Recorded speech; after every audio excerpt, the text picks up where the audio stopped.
हमारे यहाँ पे बहुत ही सीरियस पार्टिसिपेंट है, जो आज आज आप जो नॉलेज आप प्रोवाइड करने वाले हैं, उसको सुनने के लिए, समझने के लिए सीरियसली, क्योंकि ये प्रोडक्ट्स हमारी ऐसी है ना जो बोलते हैं ना कि प्रोडक्ट्स बोलती है, क्योंकि हमारी मैट्रेस जो है, मैट्रेस को यूज करने के बाद लोगों को पता चलता है, वैसे ही ये मोर पावर की प्रोडक्ट्स, लेकिन एक पूरा उसके बारे में नॉलेज, कोई भी चीज है ना बिना नॉलेज के करें, तो ये पूरा नॉलेज लेने के बाद जब इसको इंटेक करते हैं ना, तो उसके क्या क्या बेनिफिट है, उसमें क्या क्या इंग्रेडिएंट्स है, वो इन डिटेल में आपको जानने को मिलने वाला है। तो yes, we have the of the 350 participant, Vivek Hibare sir, welcome sir. Thank you so much madam, thank you. जब मैं मैडम की आवाज आती है, मैडम को देखता हूँ तो ऐसा लगता है कि मुझ में बहुत एनर्जी भी होनी चाहिए। सो thank you so much ma'am, आज आपने वेलकम किया और सभी लोगों को फिर से एक बार वेलकम करता हूँ आज की इस प्रेजेंटेशन में। सभी को प्यार भरा नमस्कार, very good evening to all of you. आशा करता हूँ सब लोग स्वस्थ हैं, ठीक है। आज हम कुछ नया सेशन लेने वाले हैं, जैसा कि एक वीडियो मैंने सर्कुलेट किया था। आज की डेट में रिकॉर्डिंग इन प्रोग्रेस। आज हम जो सेशन लेने वाले हैं, जो प्रेजेंटेशन लेने वाले हैं, वो पर्टिकुलरली एक डिसीज या डिसऑर्डर के ऊपर लेने वाले हैं, जिसका नाम है कैंसर। बहुत फोन कॉल्स आते हैं कि कैंसर के अंदर क्या ये प्रोडक्ट काम करेगा, किस तरीके से वर्क होता है। तो आज का ये प्रयास ऐसा है कि कैंसर के बारे में हम बहुत सारी जानकारी लेंगे, ताकि आपके घर में या फिर आपके रिलेटिव्स में कभी कोई ऐसी चीज आपके सामने आए तो आपको छोटी मोटी चीजों से पता चल जाए कि ये सीरियस है या नहीं है। बिकॉज हॉस्पिटल या फिर डिसीज डिसऑर्डर से ऐसी कंडीशन होती है जहाँ पे आदमी का दिमाग काम नहीं करता, है ना। अगर मान के चलिए मुझे कल पता चला कि मुझे कैंसर डिटेक्ट हुआ है, तो क्या मैं इतना ही कूल रहूंगा? बिल्कुल नहीं। तो पैनिक कंडीशन आती है जहाँ पे दिमाग काम नहीं करता, और खास तौर पे जो साइंस बैकग्राउंड से रिलेट करते हैं लोग, पैंडेमिक कंडीशन के अंदर सबसे ज्यादा डरे हुए वही लोग थे जिनको कोविड के बारे में पता था, कोरोना वायरस के अगेंस्ट पता था, उसके जेनेटिक मटेरियल के रिगार्डिंग पता था, टॉक्सिसिटी के बारे में पता था। तो जितनी जानकारी हम रहते हैं ना उस फील्ड के अंदर, तो उतने डरे हुए हम रहते हैं। तो ये प्रयास ई ग्रोथ एकेडमी के माध्यम से और ई बायोटेरियम के प्लेटफॉर्म पे हमें मौका मिला है कि हम ये प्रयास करेंगे कि अच्छी जानकारी आपको दें। ये इसीलिए कि हमारे सामने कभी अगर कोई हेल्थ ओरिएंटेड कंडीशन आए, सिचुएशन आए, तो हम थोड़ा अच्छी तरीके से उसे टैकल कर पाए। बाकी प्रोडक्ट तो अपना काम करता ही है। जैसा वंदना मैडम ने कहा कि जो बायोमेट्रिक्स है हमारी, वो तो शानदार तरीके से काम करती है। उसके ऊपर भी आज हम बात करेंगे। एक ऐसा पॉइंट आएगा जहाँ पे हम ऑक्सीजन के ऊपर बात करने वाले हैं। तो आज का ये प्रेजेंटेशन है हमारा, जहाँ हम बात करने वाले हैं कैंसर के ऊपर। तो अब तक इबैटोरियम हिबारेज मोर पावर के बारे में हमने बहुत अच्छी जानकारी ली है, किस तरीके से काम करता है, क्या न्यूट्रिशन हमें शरीर को मिलती है उस प्रोडक्ट को यूज करने के बाद, क्या क्या इंग्रेडिएंट्स है, पेटेंटेड इंग्रेडिएंट है, स्वर्ण भस्म है। बट आज हम बात करेंगे कैंसर के ऊपर, पर्टिकुलरली कैंसर के ऊपर ये काम किस तरीके से करता है। इसका मतलब ऐसा नहीं है कि ये कैंसर के ऊपर ही काम कर रहा है, बाकी काम नहीं कर रहा है। वैरायटी ऑफ इसके रिजल्ट्स हमें देखने मिल रहे हैं, बट पर्टिकुलरली आज हम बात करेंगे कैंसर के ऊपर। तो मेरी अगर स्क्रीन शेयर हो जाए तो एक बार मुझे बता दीजिएगा।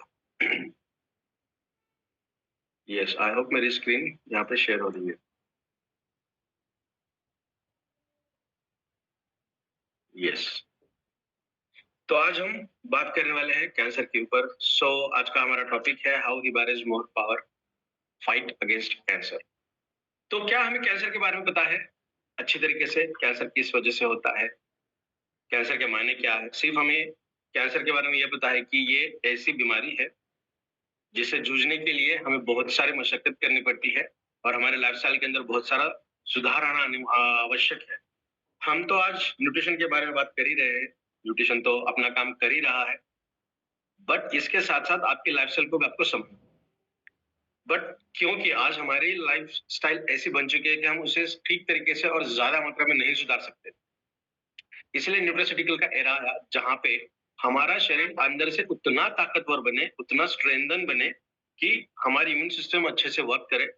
छोटी मोटी चीजें अगर हमारी फिजिकल लाइफ के अंदर आ भी रही है, मतलब हमारी लाइफस्टाइल ठीक से नहीं हो पा रही है, मतलब ठीक तरीके से खाना, ठीक समय पे खाना, अच्छी नींद, ये अगर ना भी हो पा रही है, फिर भी काफी हद तक हम फिट रह सकते हैं। तो ये सबसे बड़ा प्रयास है न्यूट्रास्यूटिकल का। और जहां तक मैं इस प्रोडक्ट के बारे में बात करूं कि ये अच्छी तरह से हमारे पूरे शरीर को अलाइन रखने का काम करता है, बैलेंस रखने का काम करता है। अलाइनमेंट फिट का मतलब होता है कि ये प्रकृति के साथ आपको अलाइन करके रखेगा, जोड़ के रखेगा। मतलब देखिए, ठंड के दिनों में हम रजाई ओढ़ के सोते हैं क्योंकि हमारे बॉडी का टेम्परेचर अच्छे से प्रकृति के साथ मिलाप हो जाए, है ना? ठंड के समर सीजन के अंदर हम किस तरीके से रहते हैं ताकि हमारे बॉडी का टेम्परेचर मेंटेन हो जाए, ऑप्टिमम टेम्परेचर के साथ आता है। तो ये प्रकृति के साथ अलाइन रखने का काम बहुत अच्छे तरीके से इस प्रोडक्ट के द्वारा किया जाता है। तो शुरू करते हैं आज के इस सेशन को। मैं फिर से सभी लोगों का एक बार वेलकम करता हूँ आज के इस प्रेजेंटेशन में। तो हमारी जो हेल्थ है, जिस तरीके से हम डिटरमाइन करते आ रहे हैं अब तक, तो इसके बहुत सारे पैरामीटर्स हैं जिस वजह से हमारी हेल्थ काफी हद तक या फिर कुछ परसेंटेज के अंदर अगर हम देखें तो अनफिट के तौर पे हम देखते हैं। बहुत सारे पैरामीटर्स इसके अंदर हमने दिए हैं और कुछ पैरामीटर्स रह भी सकते हैं, बट अगर हम इसे गौर से देखें तो बहुत सारे ऐसे पैरामीटर्स हैं जिसे हम चाह कर भी बदल नहीं सकते। फॉर एग्जाम्पल, हमारी फैमिली हिस्ट्री, हमारे एनवायरमेंट, रिलेशनशिप्स, इन सब चीजों को हम अपने हिसाब से नहीं ढाल सकते, बट हमारे लाइफस्टाइल हम ठीक तरीके से कर सकते हैं, हम रेस्ट अच्छी तरीके से कर सकते हैं, हमारा खाना अच्छी तरीके से हम खा सकते हैं। बट अगेन, खाने के अंदर क्या उतनी न्यूट्रिशनल रिक्वायरमेंट हमारे शरीर की फुलफिल करने की ताकत है? बिल्कुल भी नहीं। जैसे लास्ट सेशन में मैंने कहा था कि एग्रीकल्चर के बारे में हम जब भी बात करते हैं, हम सॉइल फर्टिलिटी के बारे में बात करते हैं, हम बहुत सारे फर्टिलाइजर्स के बारे में बात करते हैं, बहुत सारे न्यूट्रिशन हम देने का प्रयास भी करते हैं एज लाइक ह्यूमंस। बट अगर मिट्टी के अंदर की सिलिकॉन की मात्रा देखी जाए, अगर वो मात्रा कम है तो आप कितना भी न्यूट्रिशन दोगे तो 14 इसेंशियल न्यूट्रिशंस दी जाती हैं पौधों को, तो उसके अंदर से सिर्फ 4 न्यूट्रिशन अपटेक की जाती है बिकॉज सिलिकॉन की मात्रा कम। तो हमारे शरीर के साथ भी ये बहुत सब पैरामीटर्स काम, तो क्या उतने अच्छे तरीके से हम हमारा ख्याल रखते हैं? जैसे हम कहते हैं कि खाना खाने से पहले फाइबर आपके शरीर के अंदर जाना बहुत ज्यादा जरूरी है। फाइबर क्या करेगा? आपके कोलन को थोड़ा सा फुल कर रख देगा, थोड़ा सा उसकी जो लेंथ है उसको सॉफ्ट कर देगा, थोड़ा सा उसको मोटा कर देगा, ताकि आप जो भी खाना खा रहे हो वो डाइजेस्ट अच्छे से हो पाए, आपके गैस्ट्रिक जूस के अंदर अच्छे से वो मिक्स हो जाए। और आयुर्वेद ये भी कहता है कि आप जो भी खाना खा रहे हो उसे खाना नहीं है, उसे इतनी बार आपको चबाना पड़ेगा कि आप मान के चलिए वो पी रहे हैं। उतना समय भी हमारे पास नहीं है। और एक चीज आयुर्वेद ये कहता है कि जब भी आप खाना खाओ तो सबसे पहले चावल और घी, गरम चावल जो 15 मिनट बन के 15 मिनट हो चुके, 15-20 मिनट के अंदर उसे खाना चाहिए। अगर आप राइस को दोबारा गर्म कर खा रहे हो तो उसके केमिकल कॉन्स्टिट्यूएंट्स इतने बदल सकते हैं, इतने बदलते ही हैं कि उसके एडवर्स इफेक्ट हमें दिखाई देते। डायबिटीज के ऊपर जब भी हम बात करेंगे ना, अगला सेशन डायबिटीज के ऊपर लेंगे, फिंगर क्रॉस, तो वहां पे हम बहुत अच्छी बात करेंगे rice and all those things के ऊपर। तो राइस और देसी गाय का घी, लास्ट टाइम जब आदरणीय सागर सर के साथ मुलाकात हुई थी तो उन्होंने सैंपल हमें दिए थे, बहुत बेहतरीन तरीके का प्रोडक्ट सर ने लॉन्च किया है, देसी गाय का घी। तो वो अगर आप खाते हो ना तो आपका कोलन जो गट रीजन है ना पूरा, तो उससे एक चिकनाहट मिल जाती है घी के द्वारा।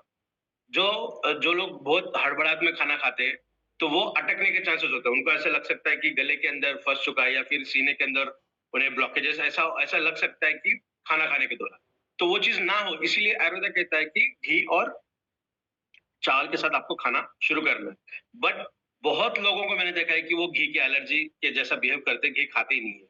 तो कहने का तात्पर्य ये है कि जो चीजें हम अच्छी कर सकते हैं, जो हमारे हाथ के अंदर है, फिर भी हम उसे चाह कर भी अच्छे से मेंटेन नहीं कर पा रहे, तो ये बहुत सारे पैरामीटर्स है जिस वजह से हमारी हेल्थ आज उतनी फिट नहीं है।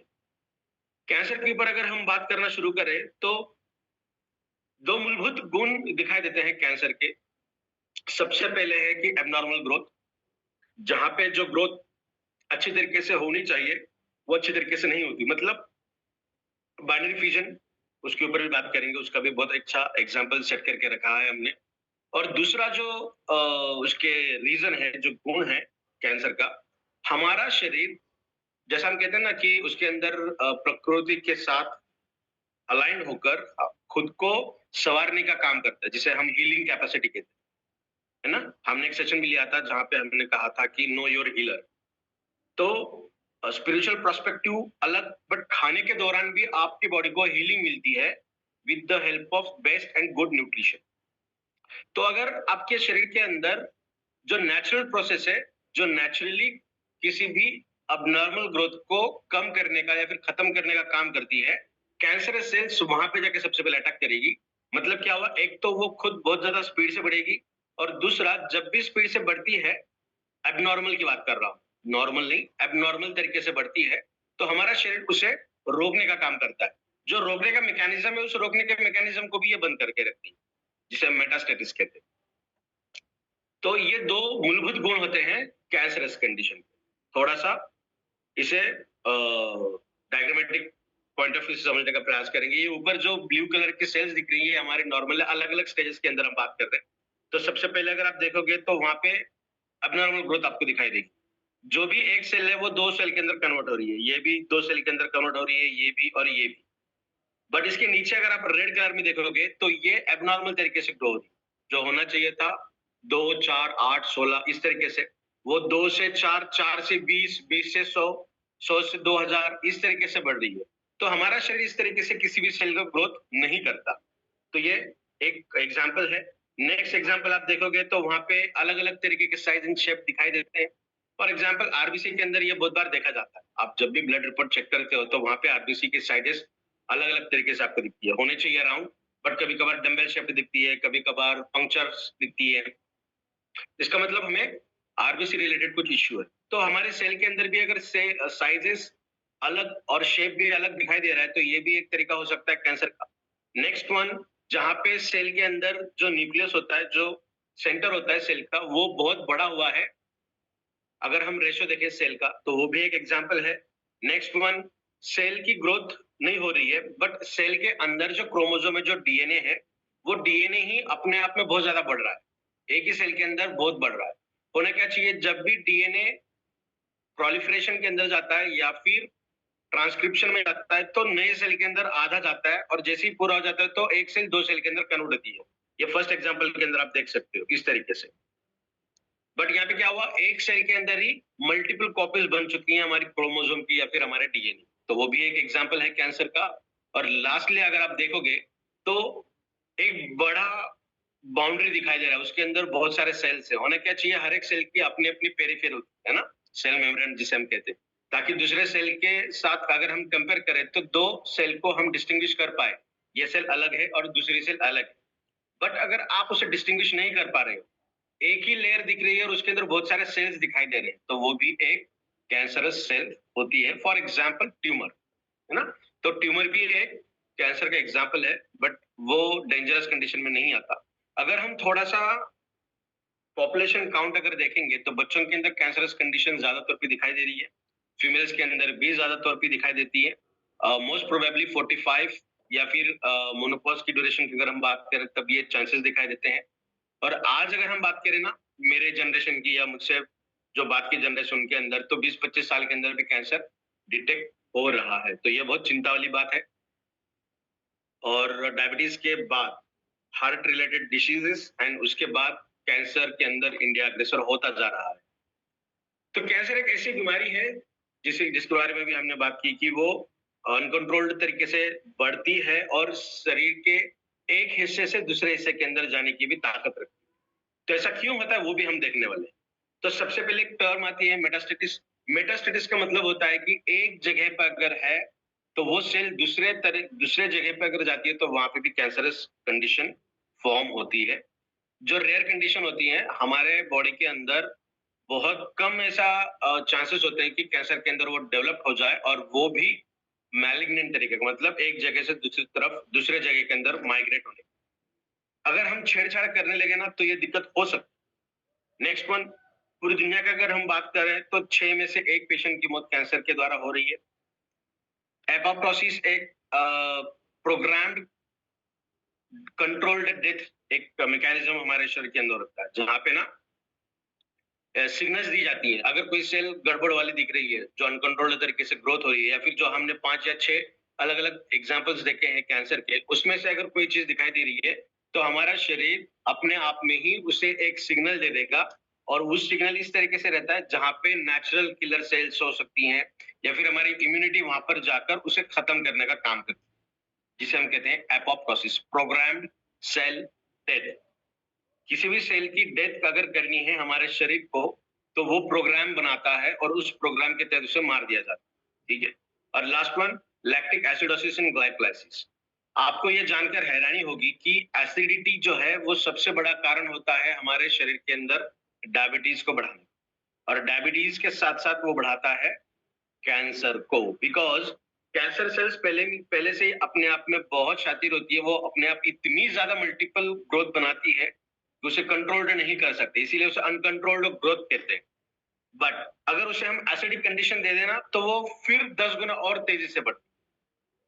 इसीलिए हमारे शरीर के अंदर अल्कलाइन पीएच रहना, मतलब हमारे बॉडी का अल्कलाइन पीएच का कहने का मतलब तात्पर्य ये होता है कि हमारे ब्लड का पीएच, जो हम हमेशा कहते हैं कि इबैटोडिन इज मोर पावर के अंदर वो ताकत है, अगर आप 3 से 4 महीने से रेगुलर बेसिस पे यूज कर रहे हो तो आपके ब्लड का पीएच ये 7.35 टू 7.45 जो नेचुरल होता है उसके इन बिटवीन लाकर रख देगा। मतलब क्या हुआ कि एसिडिक कंडीशन अगर शरीर के अंदर ना रही, इसका मतलब एसिडिक कंडीशन अगर कम है तब भी कैंसरस की जो ग्रोथ है वो ग्रोथ कम हो जाएगी, उसे इनहिबिट किया जा सकता है। इनहिबिट का मतलब होता है उसे रोक दिया जा सकता है।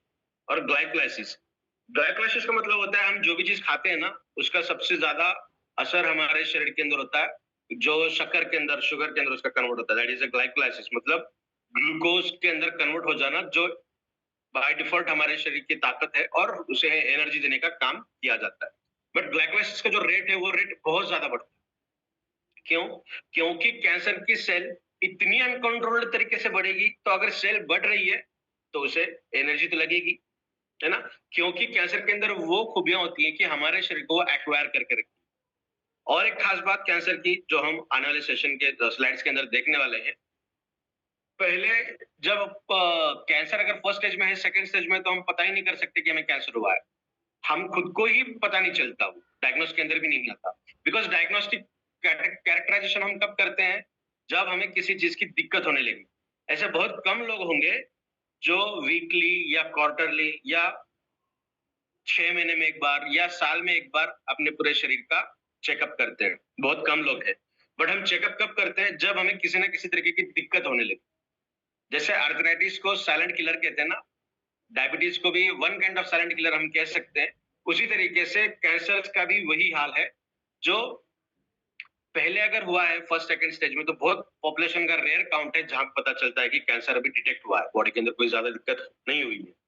तो आज हम क्या देखने वाले हैं आज के प्रेजेंटेशन में, कैंसर क्या है, क्यों होता है, कैंसर को रोका कैसे जा सकता है, और अगर हो ही चुका है तो उससे क्योर किस तरीके से किया जा सकता है। क्योर का मतलब यहाँ पे वर्ड टू वर्ड मत लीजिए, हम किसी भी तरीके का क्लेम नहीं करते हैं। क्योर का मतलब होता है कि हमारा शरीर ठीक तरीके से काम करने लगे। कैंसर के अंदर अगर हम देखेंगे ना कुछ रीजंस, अगर आप में से किसी ने अगर देखा है या सुना है तो उनको नींद नहीं लगती और उनको वो खाना नहीं खा सकते। ये बहुत बड़ी समस्या होती है कैंसरस कंडीशन में, जो नींद की समस्या और खाने की समस्या। तो अगर इवारेज मोरपार का सेवन वो पर्सन कर रहा है तो ऐसे मिरेकुलस रिजल्ट हमें मिले हैं कि 2-4 दिन के अंदर, अगर हम एक वीक भी पकड़े तो एक वीक के अंदर बहुत अच्छा खाना खाने भी लग रहे हैं वो, और उनको अच्छी नींद भी आ रही है।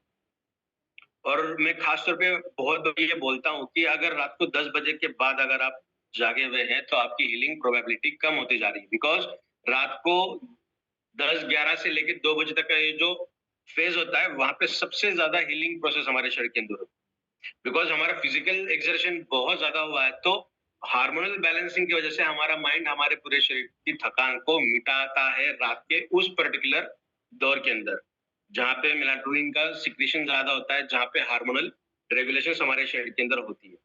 और ये भी कहा जाता है कि जब आप सोते हो ना तो आपके बेडरूम के अंदर जेड ब्लैक होना चाहिए, सिर्फ ब्लैक नहीं। जेड ब्लैक का मतलब होता है इतना घना अंधेरा जहाँ पे आपको किसी भी तरीके की कोई चीज ना दिखाई दे। तो 99% घर के अंदर तो एसी है, जहाँ पे एक डिस्प्ले होता है, अगर आप एसी ऑन करके रखते हो तो वो जो रोशनी उसकी आती है ना, उससे भी स्लीप हार्मोन जो होता है वो अफेक्ट होता है, बिकॉज हमारे माइंड को ये ट्रिगर किया जाता है कि अभी लाइट है मतलब अभी सोना नहीं है। तो जो हार्मोन का सिक्रेशन होना चाहिए अच्छी नींद के लिए, उसका उतना सिक्रेशन नहीं होता जितना होना चाहिए आपकी अच्छी नींद। आई होप आप समझ पा रहे हैं। यह भी एक बहुत बड़ा टॉपिक है, उसके ऊपर भी हम बहुत जल्द बात करने वाले हैं। तो सबसे पहले बात करेंगे कैंसर क्या है। तो कैंसर एक बाइनरी फ्यूजन है, जैसा हम कहते हैं ना बाइनरी है, तो बाइनरी फिजन का मतलब होता है डिवाइड करना, बाइनरी का मतलब होता है 2 के अंदर, 2 के मल्टीप्लिकेशन में, 2 से 4, 4 से 8, 16, 32, 64 इस तरीके से जो सेल की ग्रोथ हमारी नॉर्मल तरीके से होती है। बट अगर हम कैंसर की बात करेंगे तो वो नॉर्मल कंडीशन के अलग होकर कन्वर्ट हो जाती है अनकंट्रोल्ड के अंदर। और बेस्ट एग्जांपल है ट्यूमर, जो सबसे पहले हमें ट्यूमर दिखाई देता है, तो वो अनकंट्रोल्ड तरीके से ग्रोथ हुआ। जो लास्ट एग्जांपल हमने देखा था ना उस फोटो के अंदर, उस पिक्चर के अंदर, जहां पे एक ही लेयर दिखाई दे रही है बट उसके अंदर बहुत सारे सेल्स हैं। मतलब क्या हुआ कि एक ट्यूमर की जैसा एक पोर्शन वहां पे तैयार हो चुका है। तो अभी देखते हैं किस तरीके से कितने तरीके के कैंसर्स हैं। सबसे पहले हम बात करेंगे percentage of incidence of cancer. Cancer कौन से हैं जो सबसे ज्यादा पायदान पे दिखाई देते हैं? तो सबसे पहले है ब्रेस्ट कैंसर। ये जो दिखाई दे रहा नाम, इसका मतलब है कि कैंसर के जितने भी प्रकार है उसमें से पॉपुलेशन को अगर हम देखेंगे तो सबसे ज्यादा पॉपुलेशन का काउंट किस कैंसर के अगेंस्ट डिटेक्ट हुआ है। तो सबसे पहले आते हैं ब्रेस्ट कैंसर, नेक्स्ट आते हैं प्रोस्टेट कैंसर, नेक्स्ट आते हैं लंग कैंसर, उसके बाद कोलन एंड उसके बाद फिर दूसरे जो भी कैंसर है हमें दिखाई देते हैं।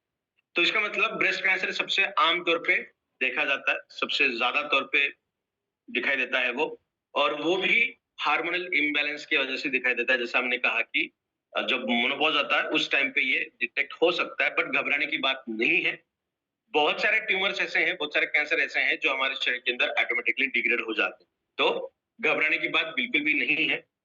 अगर ब्रेस्ट कैंसर की मैं बात करूं, प्रोस्टेट कैंसर के बहुत सारे रीजंस दिखाई देते हैं हमें। अभी ऐसे कैंसर की बात करेंगे जहां पे डेथ रेट ज्यादा है ना। अभी हमने क्या बात की कि कैंसर का काउंट, कैंसर के परसेंटेज कौन से ज्यादा है, पॉपुलेशन को अगर हम देखेंगे तो वो परसेंटेज ज्यादा है, उस हिसाब से हमने वहां पे लिस्ट बनाई है। अभी हम देख रहे हैं कि कौन से कैंसर के वजह से डेथ ज्यादा होती है। तो सबसे पहले है lung cancer, next one colon cancer, third पे आता है ब्रेस्ट, उसके बाद प्रोस्टेट एंड लास्ट वन आता है अदर जो भी कैंसर बाकी है। तो अभी देखिए लंग कैंसर सबसे ज्यादा मात्रा में दिखाई देता है डेथ के अंदर, और उसके भी अगर रीजन देखेंगे ना हम, उसका रीजन तो सबसे ज्यादा तौर पे दिखाई देता है म्यूटेशन एंड म्यूटेशंस।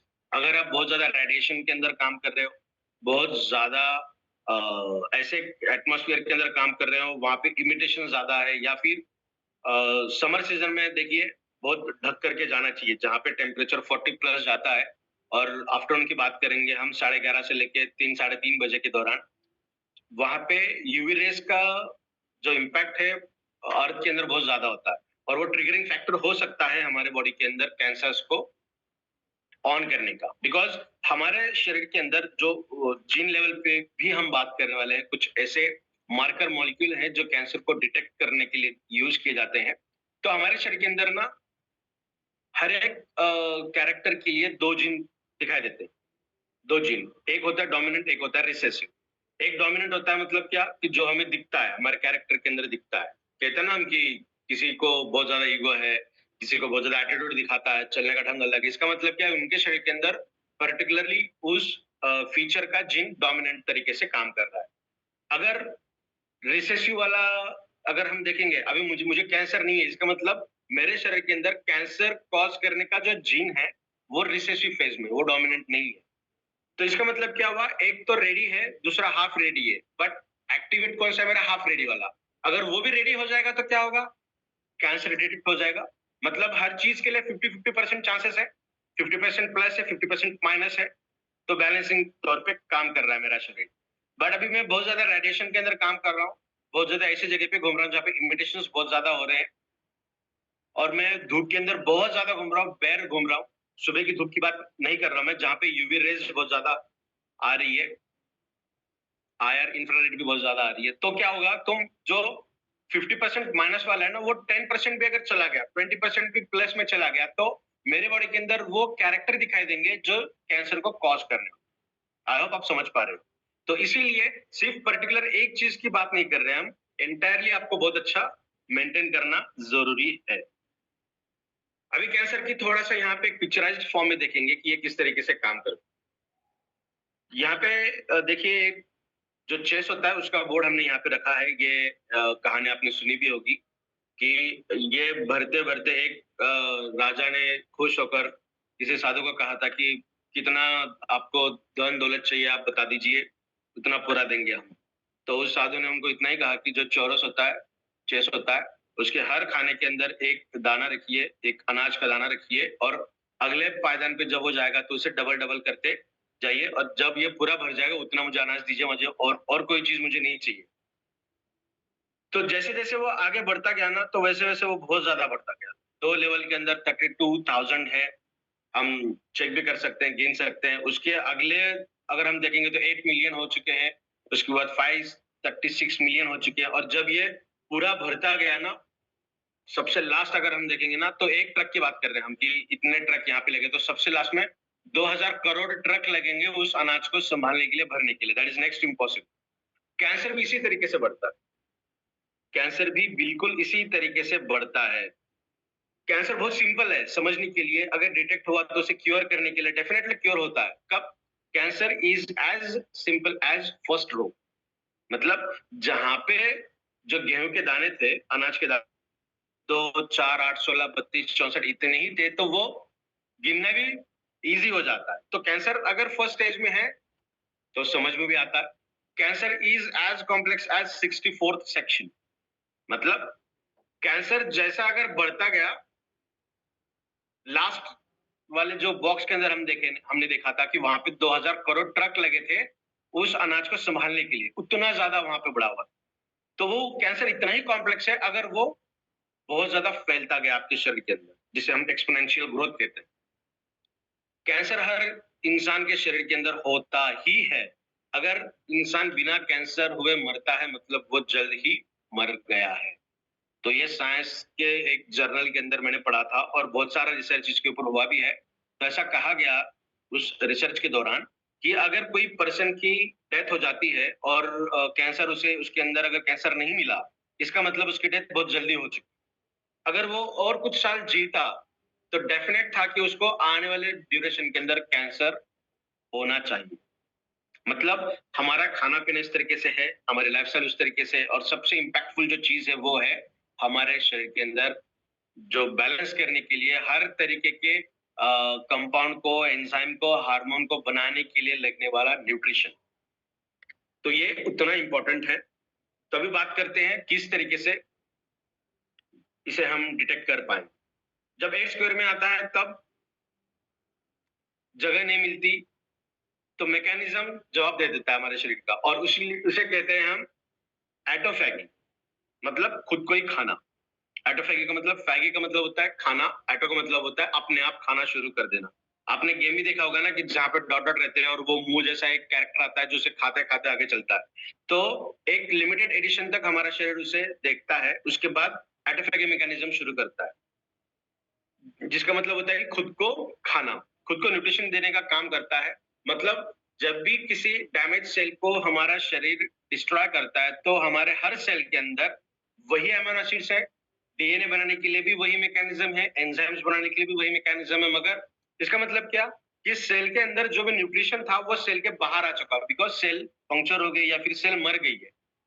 इसका मतलब उसके उस जो भी न्यूट्रिशन बाहर निकला है उसे एज अ रॉ मटेरियल मेरा शरीर यूज करता है।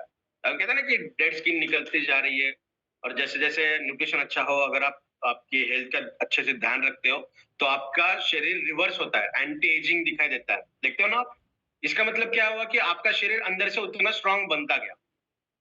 तो न्यूट्रिशन बहुत अच्छी तरीके से काम करता है। आप देखिए अपने शरीर को भगवान ने किस किस तरह से बनाया है। अगर कोई गड़बड़ाहट दिखाई दे रही है तो उसे वो मार देता है और 100% बॉडी के बाहर नहीं फेंकता। जितना काम में लिया जा सकता है उतना यूसेज में लिया जाता है, जिसे एटोफैगी का नाम दिया है। अब ये एटोफैगी मैकेनिज्म क्या करता है? एटोफैगी फर्स्ट एंड सेकंड स्टेज के अंदर अगर है तो वो उसे रिवर्स कर सकता है, बिकॉज जैसा अभी हमने देखा कि फर्स्ट एंड सेकंड स्टेज हम गिन सकते हैं, ज्यादा डेंजर वाली बात नहीं है। बट अगर कैंसर तेजी से फैल रहा है और हमें ध्यान नहीं आ रहा, हमने ध्यान नहीं दिया, थर्ड एंड फोर्थ स्टेज के अंदर अगर चला गया तो इसका मतलब वो 16, 32 और 64 वाले बॉक्स के अंदर जा रहा है, जहां पे वो इतनी तेजी से इतना ज्यादा बढ़ चुका है कि हम चाहकर भी उसे गिन नहीं सकते या फिर डिस्ट्रॉय नहीं कर सकते। तो आप समझने का प्रयास करिएगा, रिवर्सिबल है बट तब तक जब तक वो फर्स्ट एंड सेकंड स्टेज के अंदर। अगर थर्ड एंड फोर्थ स्टेज के अंदर आता है तो मिराकुलसली अगर हम कहेंगे तो 100% तो कोई चीज होती नहीं है, बट 99% भी अगर हम कहेंगे तो वो रिवर्सिबल कंडीशन के अंदर नहीं रहता, बिकॉज आपने देखा उस एक चेस बोर्ड के द्वारा कि आपके शरीर के अंदर कितनी ज्यादा मात्रा में वो फैल चुका है। अभी देखते हैं कि हमारे शरीर के अंदर ये ऐसा क्यों कहा गया कि हर इंसान के अंदर कैंसरस सेल्स होती ही है। अगर आप सिस्ट देखो, पॉलिप्स देखो, ट्यूमर देखो, ये एग्जांपल्स हैं कैंसर की जो हर शरीर के अंदर दिखाई देती हैं। जैसे पिंपल्स आते हैं एक पर्टिकुलर एज के अंदर जहां हार्मोनल बैलेंस दिखाई देते हैं, लगभग 9, 10 एंड 11 की दौर की अगर हम बात करेंगे, 14, 15, 16 ईयर्स के अंदर की बात कर रहे हैं। ये तो पहले था, अभी 10-12 साल के अंदर भी ये चीजें दिखाई दे रही हैं ड्यू टू हार्मोनल इम्बैलेंसेस। जो मेंस्ट्रुअल साइकिल्स चालू होनी चाहिए थी 9, 10 लगभग 10-12 साल के दौरान, तो आज वो 7-8 ये तो ये बहुत बड़ा एक गंभीर न्यूट्रिशन वाला फैक्टर है, खाने पीने का फैक्टर है, जो हर इंसान ने अपने घर के अंदर ध्यान देना बहुत ज्यादा जरूरी है। एक जनरलाइज्ड एक सेशन हम लेंगे जहां पे हम ये तरीके की बात करेंगे कि हमारे खाने पीने के तरीकों के अंदर क्या क्या बदलाव होने चाहिए, क्या क्या चीजें आनी चाहिए, अपार्ट फ्रॉम न्यूट्रिशन की बात करेंगे हम तब। तो जैसे आप पिंपल होता है ना, अपने आप आता है, अपने आप निकल जाता है, अगर हम थोड़ी सी केयर करें तो उस तरीके से ये होता है।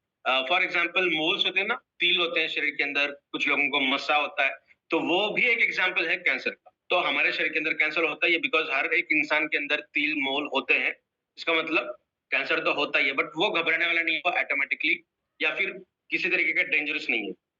अगर हम थोड़ा सा कैंसर पेशेंट्स का काउंट देखेंगे तो 20% काउंट ऐसा है जिनके बॉडी के अंदर एटोफैगी मैकेनिज्म स्विच्ड ऑफ कंडीशन में दिखाई देता है। अब आप बताइए कि पर्टिकुलर एक मैकेनिज्म जो नेचुरल मैकेनिज्म है मेरे शरीर के अंदर जो चलता है वो बंद हो चुका है, इसका मतलब इसके रीजन क्या हो सकते हैं? इसके रीजन ये तो नहीं है कि कैंसर आ चुका है और कैंसर ने उसे बंद कर दिया, not, that is not possible. वो कब पॉसिबल होगा? जब वो बहुत ज्यादा बढ़ चुका हो। तो इसका मतलब क्या है कि आपके शरीर के अंदर प्रॉपर न्यूट्रिशन नहीं है जो इम्यून सिस्टम को बढ़ाए, जो नाइट्रिक ऑक्साइड को बढ़ाए, जो आपके हार्मोन्स को अच्छी तरीके से मेंटेन करे, जो आपके नेचुरल किलर सेल्स को बढ़ाए, जो आपके डब्ल्यूबीसीज आरबीसीज को मेंटेन रखे, आपके ब्लड सर्कुलेशन को अच्छा रखे, ऑक्सीजन कैरिंग कैपेसिटी को बढ़ाए। तो ये सब चीजें हैं जो प्रॉपर न्यूट्रिशन अगर नहीं है तो इसके ऊपर ये अफेक्ट होता है। तो अभी कैंसर हुआ है तो किस तरीके से हम चेक करते हैं? जहाँ पे एमआरआई हो सकता है या बायोप्सी हो सकती है, जिस कंडीशन के द्वारा हमें ये पता चलता है डायग्नोस्टिक के द्वारा कि हमें कैंसर हुआ है, या फिर और कोई डायग्नोस्टिक मैकेनिज्म हो सकते हैं। ऐसा कहा गया है कि अगर हम ट्यूमर को छेड़ेंगे तो कैंसर फैलने के चांसेस ज्यादा होते हैं। ट्यूमर एक तरीके का कैंसर है, ट्यूमर कम होता है, उसके बहुत सारे रिजल्ट हमें दिखाई दिए हैं इवेट्रिम हिबारिस मोरपार के सेवन करने के बाद। बट अगर वो मैलिग्नेंट कंडीशन में चला गया, इसका मतलब वो एक जगह से दूसरे जगह पे अगर घूमना शुरू कर दिया उसने, तो वो थोड़ा सा डेंजरस कंडीशन वाली कंडीशन हो सकती है। ठीक है, तो इसीलिए खुद का ध्यान रखना बहुत ज्यादा जरूरी है। अभी हम बात करेंगे कि 3 ऐसे नोबेल प्राइज विनर साइंटिस्ट हैं जिन्होंने अपने अपने थेसिस के अंदर ये प्रूफ किया कि XYZ तरीका यूज करने से कैंसर ठीक होता है या फिर कैंसर नहीं होता, और उनके उस रिसर्च को नोबेल प्राइज मिला है। तो आप समझ सकते हैं साइंस के अंदर नोबेल एक सबसे रेप्यूटेड वाला एक अवार्ड है। तो क्या आप जानना चाहोगे वो क्या है? अगर मैं आपको उस बारे में बता रहा हूं, इसका मतलब इबैट्रम हिबारिस मोरपार के अंदर वो शक्ति है, वो ताकत है, वो इंग्रेडिएंट्स हैं, वो पावर है जो इन 3 नोबेल प्राइज विनर्स रिसर्चर द्वारा प्रूफ किए गए सिद्धांतों को प्रूफ कर सकती है। तो सबसे पहले है 1998 में इनको नोबेल मिला। इनका कहना था कि शरीर के अंदर अगर नाइट्रिक ऑक्साइड की मात्रा बढ़े तो कैंसरस कंडीशन बहुत ना के बराबर आपके शरीर के अंदर रहेगी, बहुत ज्यादा मात्रा में कम होगी। उन्होंने अभी ये भी लिखा है यहाँ पे, कैंसरस सेल जिंदा नहीं रह पाती। तो हम जिंदा नहीं रह पाती, इसको थोड़ा सा अल्टर करते हैं, बिकॉज हम ऐसे प्लेटफॉर्म पे काम कर रहे हैं जहाँ पे क्लेमेबल चीजें हो सकती है। रिसर्च उनका यही कहता है कि नाइट्रिक ऑक्साइड अगर बढ़ जाए बॉडी के अंदर तो वहां कैंसरस सेल जिंदा नहीं रह सकते। जैसा मैं कहता हूं कि अगर आपके बॉडी का पीएच अलाइन कंडीशन में है, ब्लड का पीएच अगर 7.35 टू 7.45 है, तो उस वाले बॉडी के अंदर कैंसरस सेल जिंदा नहीं रह सकते। तो इस तरीके से इनका भी कहना है। बट हम ये कहेंगे कि ना के बराबर आपकी बॉडी के अंदर है, मतलब आपको घबराने की जरूरत नहीं है। तो नाइट्रिक ऑक्साइड का मतलब क्या? आपके शरीर के अंदर टेस्टोस्टेरोन की मात्रा बढ़ जाना। और इबेटर हिबारिस मोर पावर के अंदर मोस्ट ऑफ द इंग्रेडिएंट्स ऐसे हैं जो आपके शरीर के अंदर टेस्टोस्टेरोन की लेवल को बढ़ाते हैं। टेस्टोस्टेरोन की लेवल, अर्जिनिन जब आता है, एल अर्जिनिन, लीवोरोटेटरी अर्जिनाइन, और साथ में ऑक्सीजन अगर मिक्स हो जाएगा तो वो एक कंपाउंड बनाते हैं जिसका नाम है NO, मतलब नाइट्रिक ऑक्साइड। नाइट्रस ऑक्साइड भी इसे कह सकते हैं, बट प्रिफरेबली नाइट्रिक ऑक्साइड। और नाइट्रिक ऑक्साइड इनडायरेक्टली या डायरेक्टली अगर हम ये कहें कि वो आपके शरीर के अंदर टेस्टोस्टेरोन की मात्रा बढ़ाने का काम करता है।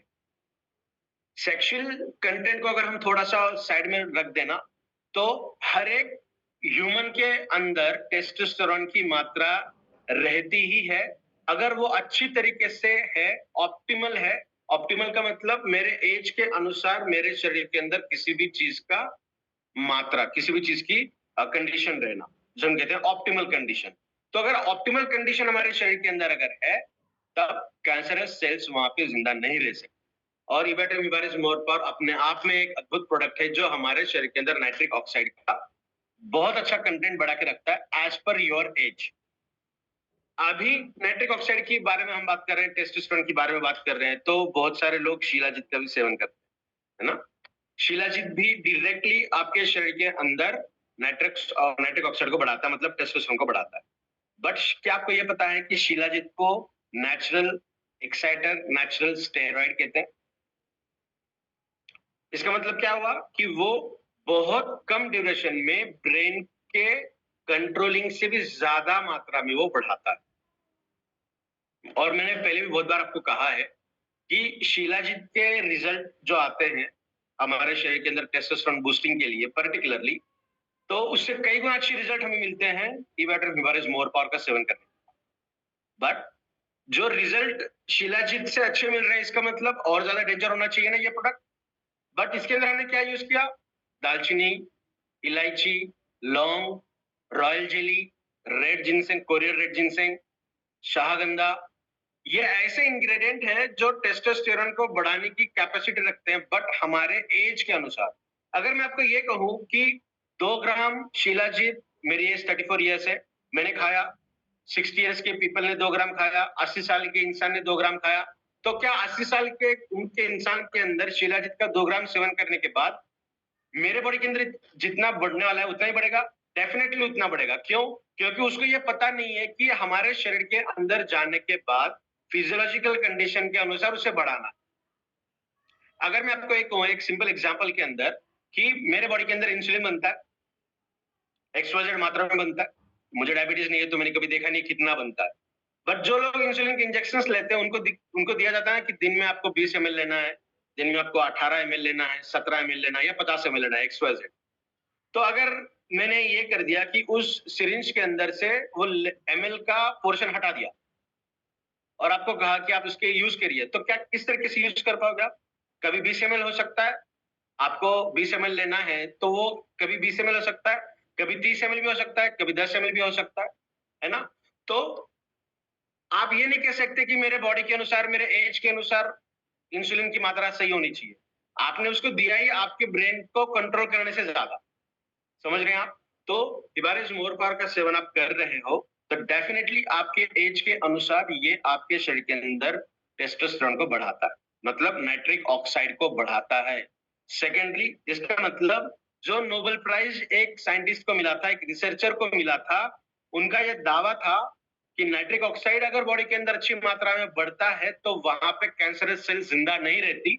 इसका मतलब हिबारिस मोर पावर का सेवन अगर हम कर रहे हैं तो हम काफी हद तक कैंसर से दूर रह सकते हैं। आई होप लॉजिकली आपको ये चीज समझ में आई हो। दूसरा, एक कॉम्बिनेशन वाली बात कर रहे हैं हम, जहां पे बायोमैग्नेटिज्म, मैग्नेटिक मैट्रेस और साथ में हिबारिस मोर पावर, ये 2 प्रोडक्ट कंबाइन में क्या काम करेंगे, उसके रिजल्ट आपने बहुत अच्छी लिए भी होंगे। बट आज जो हम बात कर रहे हैं पर्टिकुलर कैंसर के अंदर 1931 1931 में ओटो नाम के साइंटिस्ट को एक नोबेल मिला था कैंसर के अंदर काम करते हुए। उन्होंने ये प्रूफ करके दिखाया कि अगर शरीर के अंदर ऑक्सीजन की मात्रा सही रहे तो उस शरीर के अंदर कैंसर सेल्स नहीं जाती। अगर कैंसर सेल्स बॉडी के अंदर है तो वो सर्वाइव नहीं कर सकते। तो मैंने आपको ये कहा कि एसिडिक कंडीशन, डेफिनेटली आप रिसर्च करिए, गूगल करिए। एसिडिटी आपके शरीर के अंदर है, एसिडिक कंडीशन शरीर के अंदर ज्यादा मात्रा में है, आने वाले ड्यूरेशन के अंदर डायबिटीज भी आपको होगा, 100% होगा और 100% आपको कैंसर भी होगा।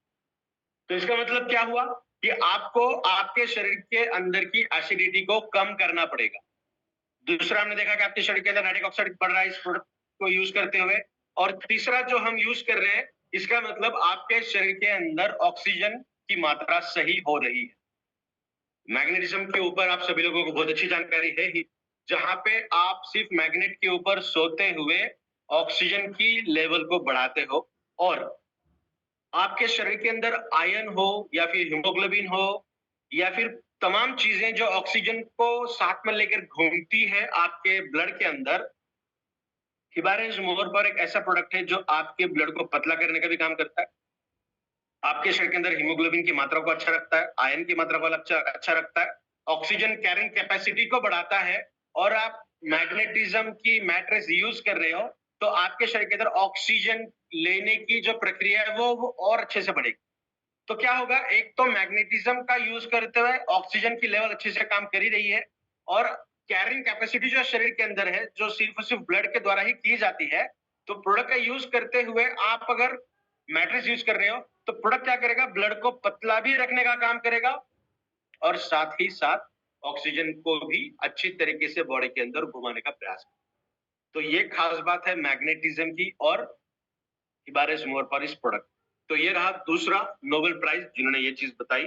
और तीसरा नोबेल मिला है 2016 में, जिन्होंने कहा कि शरीर के अंदर अगर एटोफेगी मैकेनिज्म ऑन हो जाए तो कैंसरस कंडीशन नहीं सरवाइव हो पाती। इस प्रेजेंटेशन के शुरुआत में हमने आपको कहा कि autophagy mechanism first and second stage के अंदर काम करता है, बट अगर वो ज्यादा बढ़ता जाए तो 20% पॉपुलेशन के अंदर ये भी देखा गया है कि ये मैकेनिज्म जो है एटोफेगी मैकेनिज्म स्विच ऑफ कंडीशन में है। तो इबैटोमिबारेज मोरपार का सेवन अगर आप रेगुलर बेसिस पे कर रहे हो तो 3 से 4 महीने के अंदर ये मैकेनिज्म अगर आपके शरीर के अंदर स्लोइंग मूव में चल रहा है तो वो फिर से ठीक तरीके से काम करने लगेगा, बिकॉज ये प्रोडक्ट रीजनरेशन एंड रिजुवनेशन के अंदर काम करता है। कहते हैं ना कि 10 साल में पूरा शरीर नया बनता है, हड्डियों की सेल्स भी नहीं बनती है। तो 10 साल पहले जो मैं था आज में वो नहीं, समझ रहे हैं आप। तो ये प्रोडक्ट अगर आप रेगुलर बेसिस पे यूज कर रहे हो ना, तो जब आप पूरा नया शरीर आपका बनता है ना तो फिर से और बेहतरीन तरीके से बढ़ेगा। तो भी हिबारेज मोर पावर क्यों, क्योंकि इसके अंदर स्वर्ण भस्म है, रजत भस्म है और इसका जो फॉर्मुलेशन हमने यूज किया है वो है प्रास फॉर्मुलेशन, जिसके ऊपर हमने लास्ट 2 सेशन उसके ऊपर हमने बात की है कि ये क्यों खास है अपने आप में। और लास्टली पेटेंटेड इंग्रेडिएंट्स है, सिर्फ पेटेंटेड नहीं, वेल रिसर्च इंग्रेडिएंट्स। तब तक तो आपको ये समझ में आया होगा कि जो 3 रीजन मैंने बताए हैं नोबेल प्राइज वाले जो साइंटिस्ट ने कहा था वो प्रूफ करता है इबैटोमिक हिबारेज मोर पावर। और साथ में अगर आप मैग्नेटिज्म की मैट्रिक्स यूज कर रहे हो वो अपने आप में बहुत बेहतरीन तरीके से काम कर रही है। साथ में हम अभी देखेंगे ये किस तरीके से वर्क होगा। सबसे पहले स्वर्ण भस्म क्या क्या काम करेगा। साइटोटॉक्सिक इफेक्ट्स, मतलब जो प्रोग्राम्ड स्टेरॉइड थे हमारे शरीर के अंदर, जो हमने कहा ना कि एपोप्टोसिस मैकेनिज्म, तो उस एपोप्टोसिस मैकेनिज्म को ऑन करता है। मतलब जहां पर भी गड़बड़ दिखाई दी उसे वो ट्रिगर कर देगा, उसे प्रोग्राम बना देगा और उसे मार देगा, जिसका मतलब कैंसर सेल्स वहां पे नहीं बढ़ पाए। एंटी इंफ्लेमेटरी रिएक्शन, मतलब जो सूजन वाली हिस्से होती है वहां पे बहुत बार ये देखा जाता है कि खून का जो वहां पे बहाव होता है वो कम होने लगता है, ब्लड का कोएगुलेशन होने लगता है, ब्लड क्लॉटिंग फैक्टर 8 वहां पे अच्छी तरीके से काम नहीं करता।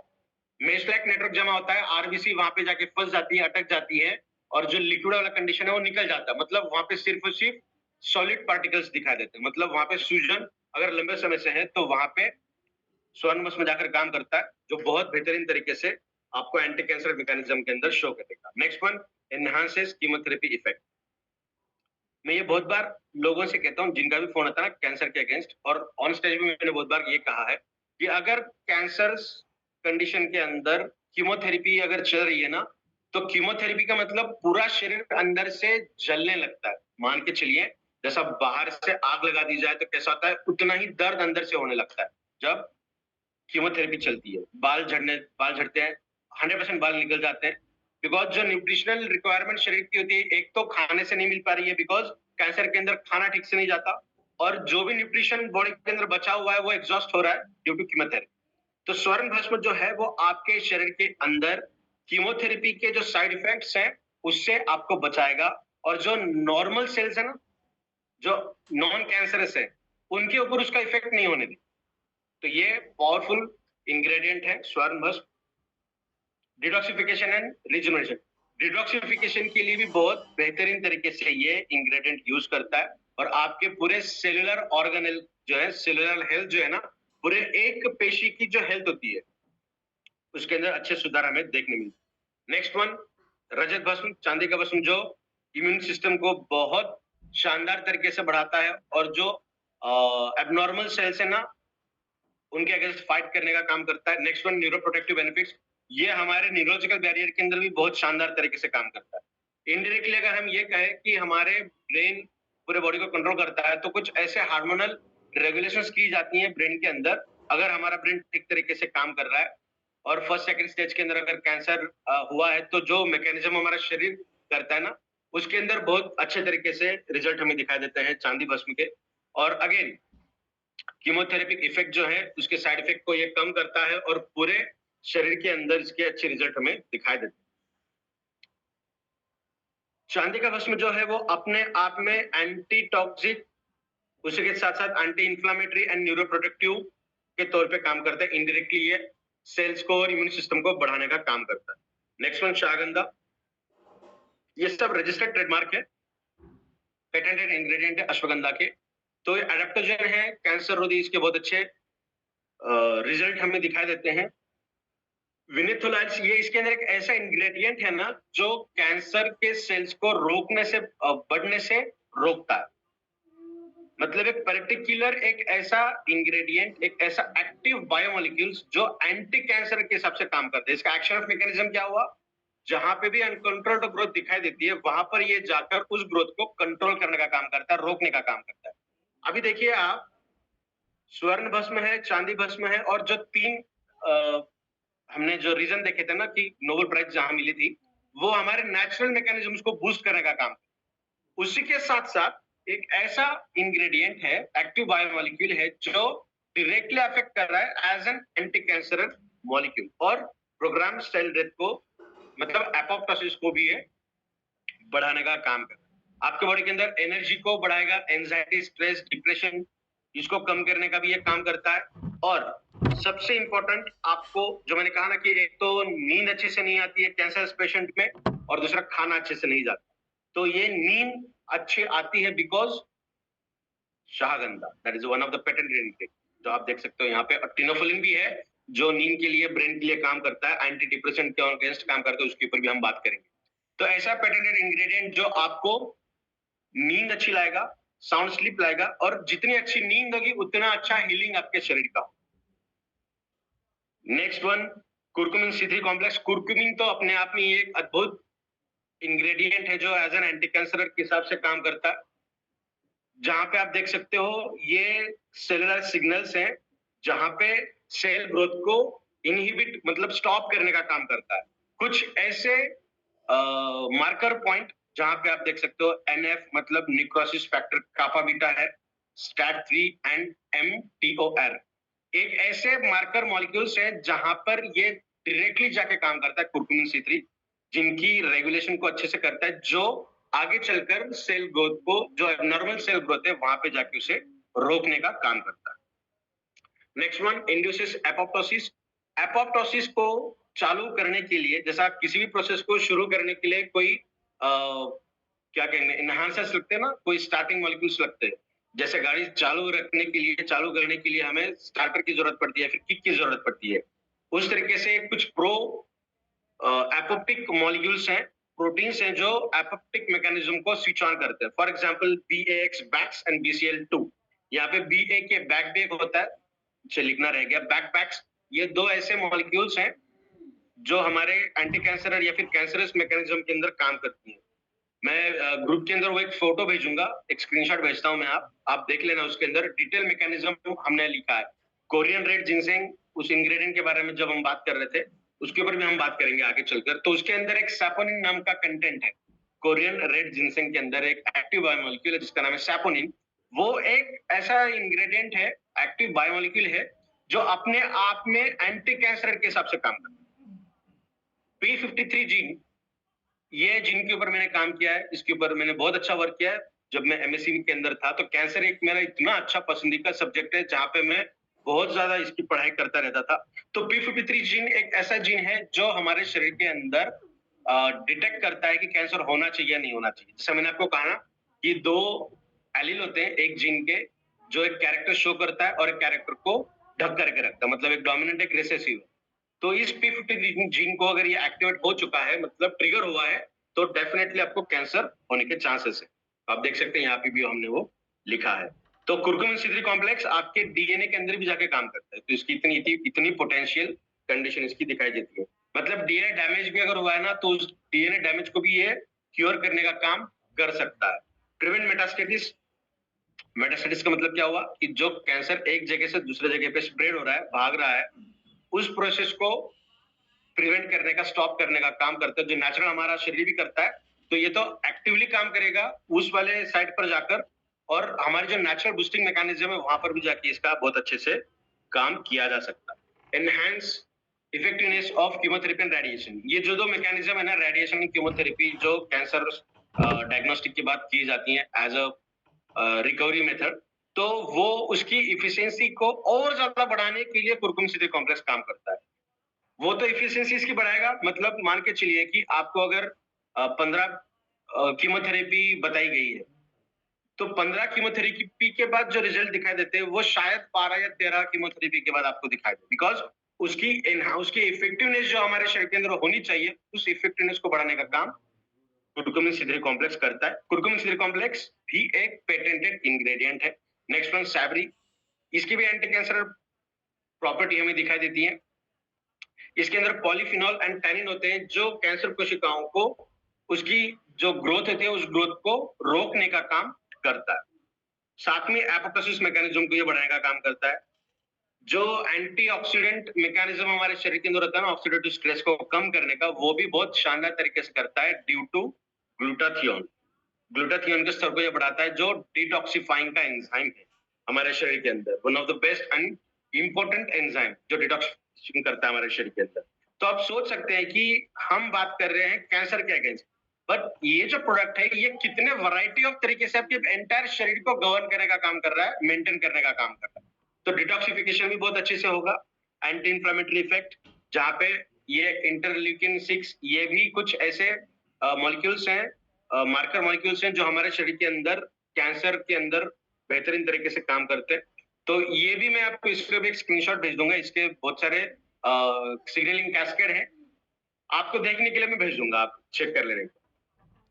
साथ ही द सैबरी, जो एक इंडियन बेरी कहते हैं, इंडियन गुसबेरी कहते हैं, आंवला कहते हैं, उसका एक्टिव इंग्रेडिएंट है, पेटेंटेड इंग्रेडिएंट है, जो हमारे शरीर के अंदर नेचुरल किलर सेल्स होती हैं उनको बढ़ाता है, जो कि हमारे कैंसर सेल्स को मारने का काम करता है। तो देखिए कितने अलग अलग तरीकों से हम कैंसर को फाइट कर रहे हैं with the help of one product.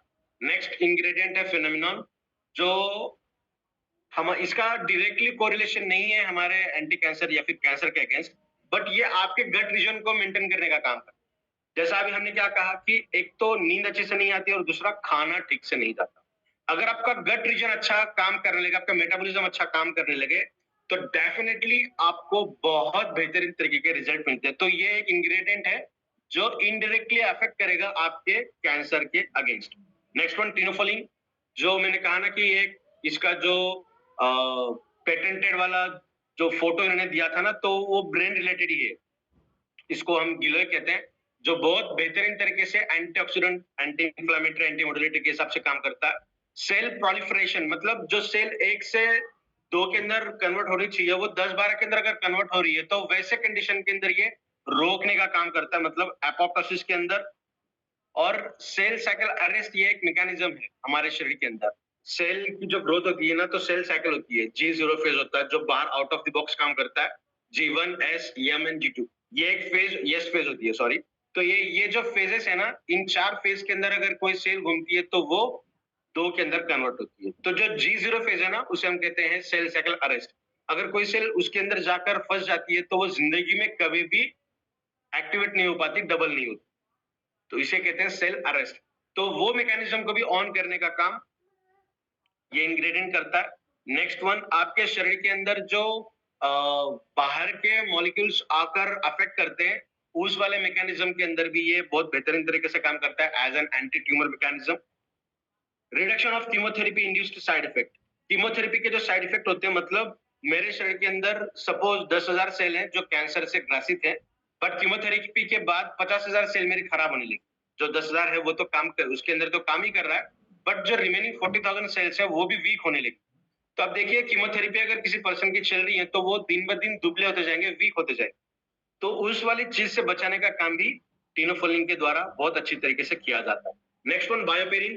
बायोपेरिन भी डायरेक्टली कैंसर के अगेंस्ट काम नहीं करता, बट आपके बॉडी के अंदर जो न्यूट्रिशन है, जो भी आप चीजें खा रहे हो, वो आपको कई गुना अच्छा देने का प्रयास करता है बायोपेरिन। जब इसका रिसर्च उन्होंने किया, इसका पेटेंट लिया, तो उनका ऐसा कहना है एब्जॉर्प्शन को 2000 गुना तक ये बढ़ाता है। और अगर आप जिसे कैंसर चिकित्सा में उनकी प्रभावशालीता में सुधार होता है। अगर आप कोई मेडिसिन ले रहे हो, उस मेडिसिन को आपके शरीर के अंदर अगर बहुत अच्छी तरीके से एब्जॉर्ब किया जाएगा तो उसकी रिजल्ट अच्छे मिलेंगे हमें। लॉजिकली भी अगर हम देखेंगे तो जी हाँ, आंसर आएगा यस। तो आपको इनडायरेक्टली अफेक्ट करता है। Inhibit cell growth and induces apoptosis. तो सेल साइकिल के अलग अलग सिग्नलिंग कैस्केड के अंदर इसके हमें रिजल्ट दिखाई देते हैं। इनडायरेक्टली ये बहुत बेहतरीन तरीके से हमारे शरीर के अंदर काम करता है। तो आज हमने सिर्फ बाकी कैंसर के अगेंस्ट बात, सिर्फ कैंसर नहीं, मेटाबॉलिज्म हो सकता है, आपके बॉडी के एंटायर सेल की हेल्थ के बारे में हमने बात। मतलब सिर्फ ये प्रोडक्ट पर्टिकुलर एक चीज के लिए काम नहीं कर रहा है, एंटायरली ये काम कर रहा है। इसीलिए इबारिस मोर पावर अपनी तरीके का अपना एक अलग प्रोडक्ट है जो अपने आप में बहुत शानदार तरीके के रिजल्ट दिखाई देता है। सो थैंक यू सो मच। आज जो सेवा का मौका आप सभी लोगों ने मुझे दिया, specially Sagar sir, Prateek sir and Vandana madam, आपको भी thank you. So thank you so much. Over to you madam.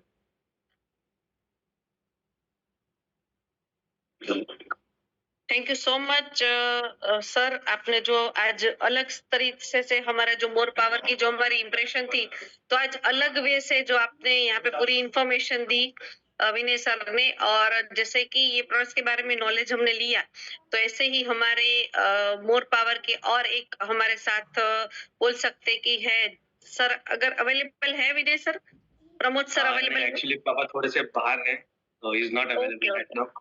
Okay.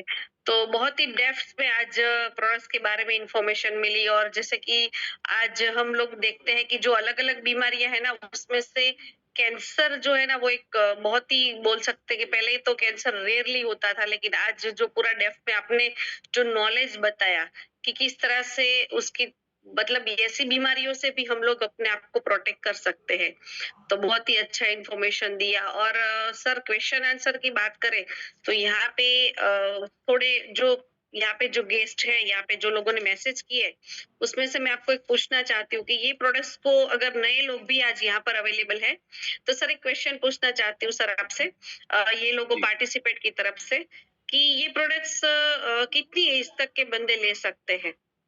Yes इसके ऊपर भी थोड़ी सी बात कर। थैंक यू फॉर मैडम, ये आपने थोड़ा सा याद दिलाया मुझे।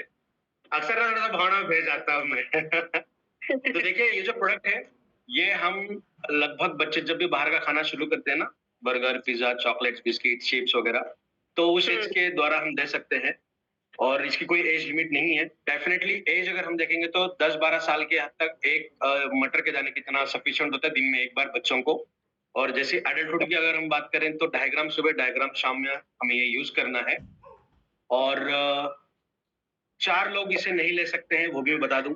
सबसे पहले, जब डायबिटीज या फिर कोई डायबिटीज वाला पेशेंट है, उनका HbA1c काउंट अगर 7 से ज्यादा है, तब हम इस प्रोडक्ट को रिकमेंड नहीं कर सकते हैं। जब फीमेल के MC जब ये 4 या 5 दिन होती है, वो उस टाइम पे भी हम यूज नहीं कर सकते हैं। प्रेगनेंसी के दौरान भी इस प्रोडक्ट को यूज नहीं करना है। और जब माताएं मिल्चिंग करते हैं ना, ब्रेस्ट फीडिंग की जाती है, जब तक वो खत्म नहीं होता तब तक भी आपको इस प्रोडक्ट को यूज नहीं करना। बाकी हर हिस्से में हम ये प्रोडक्ट यूज कर सकते हैं। और लास्टली डायलिसिस वाले पर्सन को भी हम इसे रिकमेंड नहीं कर सकते। अच्छा, तो मतलब जब किसी को हम लोग ये सजेस्ट करते हैं तो पहले उसकी पूरी हिस्ट्री देखनी है, जाननी है, फिर उसको सजेस्ट करना है। सबसे पहले इंपॉर्टेंट एक ही चीज है कि उनका डायलिसिस चल रहा है या नहीं, और दूसरा इंपॉर्टेंट है कि अगर डायबिटीज है तो HbA1c कितना है। 7 से ज्यादा अगर है तो नहीं देना है, 7 से कम अगर है तो डेफिनेटली हम दे सकते हैं। अच्छा, अभी हम लोग ये क्वेश्चंस जो है उसी में से आपको सर मैं पूछ रही हूँ कि ये जो हमारा इस प्रोडक्ट्स हम लोग लेते हैं तो कौन से टाइम पे लेना सबसे बेस्ट रिजल्ट क्रिएट कर सकते हैं? कौन से टाइम पे लेना है? खाने से सबसे पहले, इम्पोर्टेंट है, खाने से शाम को, हाँ, यस इस तरह से। देखिए, ये प्रोडक्ट न्यूट्रास्यूटिकल है, आपके शरीर के हर सेल को न्यूट्रिशन देने का काम कर रहा है। तो ओवरनाइट फास्टिंग जो हमारी होती है वो बहुत ज्यादा मात्रा में होती है। बहुत लोग ऐसे भी हैं कि जो 7 के पहले खाना खाते हैं और फिर दूसरे दिन सुबह खाना खाते हैं। तो फास्टिंग जो है बहुत ज्यादा होती है। तो सुबह सबसे पहले आप जब उठते हो, सबसे पहले अगर ये प्रोडक्ट यूज करोगे तो आपकी सेल के अंदर जो एब्जॉर्बेंस करने की कैपेसिटी होती है वो सबसे ज्यादा होती है सुबह। और हमारी सेल थोड़ा सा लॉजिकली भी देखें तो मान के चलिए कि 50% वैकेंट है, एम्प्टी है, और आप उसे चाय के द्वारा अगर भर दोगे तो उससे कोई न्यूट्रिशन आपको नहीं मिलेगा। बट एम्प्टी स्टमक अगर आप प्रोडक्ट यूज कर रहे हो तो मैक्सिमम एब्जॉर्प्शन भी होगा, और सेल को जो न्यूट्रिशन चाहिए वो मिलने के बाद सेल बहुत अच्छी तरीके से मूव भी कर पाएगी। तो सबसे पहले उठने के बाद आपको ये प्रोडक्ट यूज करना है। 10 मिनट के बाद आधा से 1 ग्लास गुनगुना पानी पीना है। सुबह अगर गुनगुना पानी आप पियोगे तो ब्लड सर्कुलेशन अच्छे से काम करता है। जैसा खाना खाने के बाद 10-15 मिनट चलना, वॉकिंग करना ज़रूरी होता है। By the rule of Ayurveda उस तरीके से गर्म पानी अच्छे से काम करेगा। और रात को खाना खाने से आधे से घंटा पहले या बाद में भी आप खा सकते हो। Same phenomenon. Vinay sir, sorry for interrupting. Yes sir. 2-3 message आए मुझे। आपका सेशन एज यूजुअल बहुत लॉजिकल और इतना टेक्निकल चला जाता है कई बार कि जो क्वेश्चन हम पूछना भी चाहें उसके जवाब आप ऑलरेडी दे ही देते हैं। बट एक पर्सनल मैसेज आया है कि person who are suffering from large prostate and are taking medicine regularly for prostate, can they take more power? Yes definitely ले सकते हैं, कोई दिक्कत नहीं। They can test. अगर सर एक क्वेश्चन और लोगों का आया कि अगर किसी को ये भी आया क्वेश्चन कि हमने अभी रिसेंटली मोर पावर यूज किया तो टेस्ट में किसी को थोड़ा बिटरनेस थी, किसी को स्वीटनेस लगी, तो इसके ऊपर कुछ आप बात करना चाहेंगे? नहीं, टेस्ट एक्चुअली क्लाइमेटिक के हिसाब से थोड़ा सा टेक्सचर एंड टेस्ट के अंदर में फर्क डेफिनेटली महसूस हो सकता है। बट 99% हमारा यही प्रयास रहता है कि ये भी चीज उसके अंदर ना हो। तो टेस्ट के अंदर अगर फर्क आ रहा है तो ये क्लाइमेटिक ड्यूरेशन की वजह से, इसका रिजल्ट के साथ कोई खास ये प्रॉब्लम नहीं होगा। रिजल्ट तो आपको एज यूजुअल मिलते जाएंगे। Okay sir, Okay. एक क्वेश्चन यहाँ पे था सर कि 70 प्लस की एज है तो उससे प्रीमियम लेना चाहिए या रेगुलर लेना चाहिए? प्रीमियम देखिए, प्रीमियम तो सभी एज ग्रुप के अंदर अगर हम लेते हैं तो उसके रिजल्ट बहुत अच्छे और बहुत शानदार तरीके से दिखाई देते हैं। आज मैंने जो इंग्रेडिएंट है वो सिर्फ और सिर्फ मैंने प्रीमियम इंग्रेडिएंट के बारे में बात की, जो हमारे शरीर के अंदर कितना क्या क्या काम करता है। तो प्रीमियम लेना बहुत अच्छा रहेगा अगर किसी भी एज ग्रुप की अगर हम बात। अच्छा, दूसरा यहाँ पे था, यहाँ पे मेल फीमेल ऐसा नहीं है, सबके लिए सेम है, लेकिन सर इसका प्रॉपर रिप्लाई करेंगे तो अच्छा रहेगा। फीमेल को भी Yes, yes. प्रीमियम दिया जा सकता है। यस, सभी लोगों को हम दे सकते हैं। अगर मैं मेरी पर्सनल बात करूं तो मेरी लड़की आज 7 साल की है, मैं उसको रोज प्रीमियम देता हूं लगभग पिछले 2 साल से। और मेरा लड़का अभी लगभग 2 साल से ऊपर हुआ है, तो मैं कभी कभार उसको छोटा सा देता हूं। तो लड़का हो लड़की हो या फिर मेल फीमेल के अंदर कोई डिस्टिंग्विशन नहीं है। न्यूट्रिशन के तौर पे अगर हम बात करेंगे तो हम डेफिनेटली दोनों को दे सकते हैं, कोई दिक्कत नहीं। विनय सर, आपने कॉल खुद ही क्वेश्चन पुट कर दिया, प्रीमियम और रेगुलर। तो एज अ कस्टमर या एज अ डिस्ट्रीब्यूटर, जितने ई बायोटिक में डिस्ट्रीब्यूटर है, वो प्रीमियम और रेगुलर दोनों में से कौन सा प्रोडक्ट या कौन सी क्वालिटी का किसको किस लेवल पे प्रमोट करें, उसमें अगर आप टेक्निकली बता सके तो बहुत हेल्पफुल होगी हमारी हर डिस्ट्रीब्यूटर के लिए उसको और बेहतरीन तरीके से प्रमोट करने के लिए। यस, आई कैन अंडरस्टैंड, एक बहुत टेक्निकल एक क्वेश्चन चला गया एक, बट ये जरूरी है। Yes definitely. देखिए, रेगुलर और प्रीमियम के अंदर हम कंपैरिजन नहीं कर सकते। रेगुलर अगर हम देखेंगे ना, ये 4G है, और अगर हम प्रीमियम देखेंगे तो ये 10G है। तो इन दोनों का कंपैरिजन हम नहीं कर सकते। क्वांटिटी की बात करेंगे तो रेगुलर आपको 5 ग्राम सुबह, 5 ग्राम शाम में लेना है। प्रीमियम की बात करेंगे 2 से 2.5 ग्राम सुबह, 2 से 2.5 ग्राम आपको लेना है। और जो मेजर डिफरेंस है ना, मेजर डिफरेंस ये है कि प्रीमियम के अंदर गोल्ड भस्म है, स्वर्ण भस्म है, चांदी भस्म है, और 6 अलग तरीके के पेटेंटेड इंग्रेडिएंट्स हैं। तो आप देखिए, जितने इंग्रेडिएंट्स मैंने आपको बताए आज, वो पूरे इंग्रेडिएंट्स प्रीमियम के अंदर है। तो प्रीमियम ये कभी भी एक 10 टाइम्स, 10 टाइम्स या 10 स्टेप्स अहेड रहेगा रेगुलर से। तो मेरी सभी लोगों से यही रिक्वेस्ट रहेगी कि आप जब भी प्रोडक्ट खुद यूज कर रहे हो तो प्रीमियम ही करिए, और जब आप प्रमोट भी कर रहे हो तो प्रीमियम ही करिए। रिजल्ट ओरिएंटेड बात करेंगे तो आपको बहुत जल्दी रिजल्ट मिलेंगे और टू द पॉइंट रिजल्ट मिलेंगे with the help of premium. तो हम क्या ये कह सकते हैं कि अगर कोई बहुत ज्यादा क्रॉनिक डिजीज में है तो वो रेगुलर की ओर शुरू में मूव करे, फिर प्रीमियम पे जाए, या कोई नॉर्मल पेशेंट है तो वो प्रीमियम की ओर ही मूव करे? ऐसा हम नहीं सजेस्ट नहीं कर सकते प्रीमियम या रेगुलर। रेगुलर अगर हम कंपेयर करें ना प्रीमियम के साथ, तो प्रीमियम हर चीज के अंदर रेगुलर से बढ़कर, तो प्रीमियम हर पर्सन ने यूज करना चाहिए। अगर कोई रेगुलर पर्सन है, उसने अगर प्रीमियम यूज किया तो वो काफी हद तक प्रोटेक्ट हो जाएगा किसी भी तरीकों से, डिसीज डिसऑर्डर की अगर हम बात करेंगे। और कोई क्रॉनिक कंडीशन के अंदर पर्सन है, वो अगर प्रीमियम यूज कर रहा है तो वो बहुत जल्दी बाहर आ सकता है उस क्रॉनिक कंडीशन से। तो premium is always best. Perfect. Vinay sir, एक क्वेश्चन का और जवाब मैं लूंगा आपसे। आई कैन अंडरस्टैंड, मैं बहुत जी, टाइम जी। ले रहा हूँ आपका। कई बार लोगों के माइंड में ये क्वेश्चन आता है कि जब इनटेक की चीज आती है ना, तो उसका कोई साइड इफेक्ट भी हो सकता है कुछ इंग्रेडिएंट्स को लेकर, या उससे हमारी बॉडी में कुछ रिएक्शन फील हो सकता है। तो इसको लेकर कुछ बात करना चाहेंगे आप कि साइड इफेक्ट, रिएक्शंस दोनों को क्वालिटी के प्रोडक्ट का यूज करता है कोई पेशेंट भी और कोई नॉर्मल कंज्यूमर भी, तो दोनों सिनेरियो में अगर ऐसा कुछ पॉसिबल है क्या या नहीं है? देखिए, साइड इफेक्ट अगर हम देखेंगे ना, तो जब भी प्लांट ओरिएंटेड कंटेंट की अगर हम बात करते हो तो एक ही दिक्कत आती है। इसका मतलब है कि हैवी मेटल्स। इसको अगर हम छोड़ देना तो बाकी किसी भी तरीके के इफेक्ट हमें हमारे बॉडी के ऊपर एडवर्स इफेक्ट नहीं दिखाए। और जैसा एनएबीएल एक्रीडिटेड लैब सर्टिफिकेट हम हमेशा बताते हैं, मैं फिर से एक बार ग्रुप में भेज दूंगा वो। तो आप देखिए, उसके अंदर हैवी मेटल का कंटेंट है।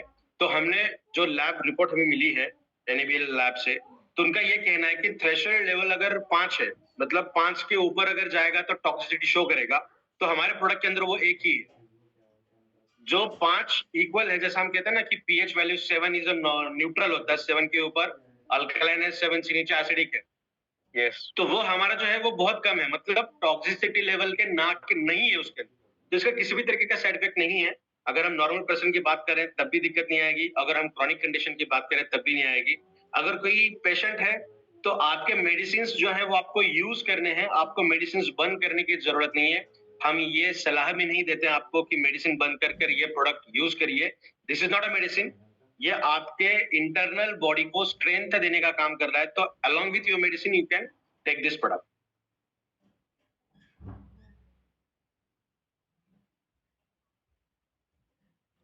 Okay great, okay great.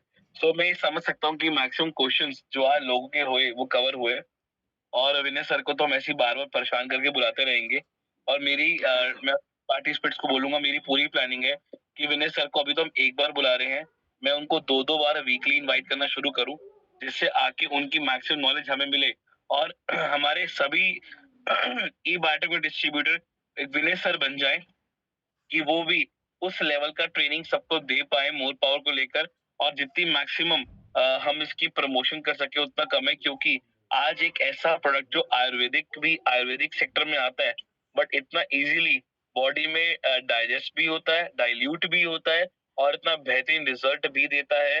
और मैं कह सकता हूँ कि रिजल्ट की अगर बात करूं डियर पार्टिसिपेंट्स, तो ई बायोटर्म ने मोर पावर लॉन्च की ऑलमोस्ट 6 महीने हुए हैं, और अराउंड 6 महीने, और 6 महीने में करीब करीब 2 बार तो प्रोडक्ट आउट ऑफ स्टॉक हो गया। तो इससे आप समझ सकते हो कि कितनी ज्यादा आज इसकी डिमांड है, और विनय सर के ऊपर कितना ज्यादा प्रेशर है इसकी डेवलपमेंट के ऊपर, इसकी R&D के ऊपर, और हमें इतना बेटर वे में या इतने वास्ट में हमें प्रोवाइड कराने के लिए, because the product is result oriented. तो would like to say again thank you so much Vinay sir for the wonderful session you had today. जिस तरीके से आपने पूरा explain किया Recording और stopped. जिस तरीके से आपने पूरा explain किया और thank you so much Vandana ji for be there our national speaker of eGrowth Academy and once again would like to say Vinay sir thank you so much और we all the participants are again missing Mr. Pramod Hibare जी क्योंकि उनकी speech is just like a cherry on top and wonderful session and I believe जितने participate connect उनको maximum knowledge मिली और जैसा आप सभी लोग जानते हैं कि विनय सर रिकॉर्डिंग्स भी अपने यूट्यूब चैनल पे अपलोड करते हैं तो आप उसको फिर से सुनकर इस चीजों को फिर से गेन कर सकते हैं। विनय सर मेरी एक पर्सनल रिक्वेस्ट रहेगी आपसे, काफी लोग मुझे मैसेज कर रहे हैं सर ये वाला प्रेजेंटेशन भी हमें चाहिए अपने प्रमोशन के लिए, तो मैं चाहूंगा आप मुझसे शेयर करें और जितने पार्टिसिपेट से मैं सबको कहूंगा कि आप मुझसे वो प्रेजेंटेशन सर की ले सकते हैं, तो सर उसको एडिट करके हमें दे देंगे और आप सब उसको यूज कर सकते हैं अपने सेमिनार्स में, वेबिनार्स में और प्रमोशन के तौर पर। तो once again would like to say sir thank you so much for the wonderful session and wonderful knowledgeable session में कहूंगा और एक्चुअली एक प्रॉपर ट्रेनिंग जो चाहिए थी मोर पावर ब्रेकर वो मिली and again would like to say thank you to